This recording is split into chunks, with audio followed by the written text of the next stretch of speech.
Hi everybody, and welcome to something you should practice this weekend. This weekend we're gonna do a cool lick that we can use sort of as a tag ending or even like a long fill, and it involves a triplet, chromatic kind of half step notes, and third position. So it's got a lot going on.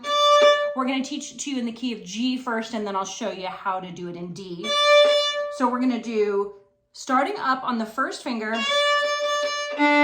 which on the A string, which turns out to be a D note, so you can tune it with your open D.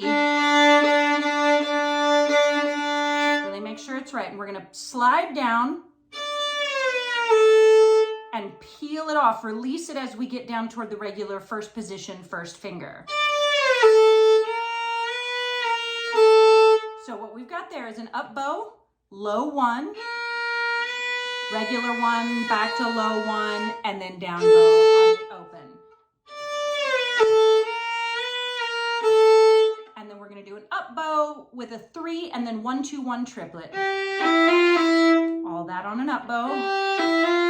Down, up, like that. So O, 2, O. So here's how it sounds all together. Ready, go.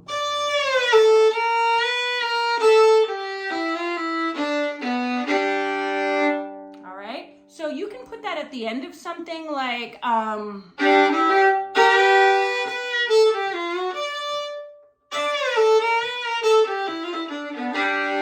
you could do it as a fill.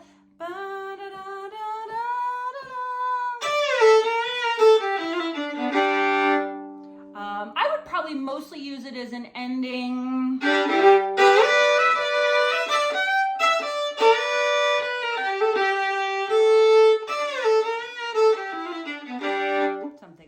So if you want to move it to the key of D, so we're starting on the 5 note, right? Because we're starting here on the D note, which is 5 degrees into the G scale, G, A, B, C, D. So if I want the key of D, I got to start 5 notes above D, which is A.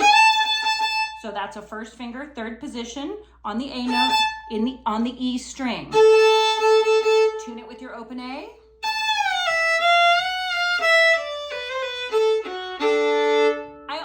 Want you to practice this. I also want you to practice this. And I want you to practice this. Because each of those elements individually has its place in bluegrass fiddling. So work on all of those elements, either use them separately or put them all together for one really long, cool lick. And whatever you do, have a great fiddling weekend. Happy fiddling, everybody.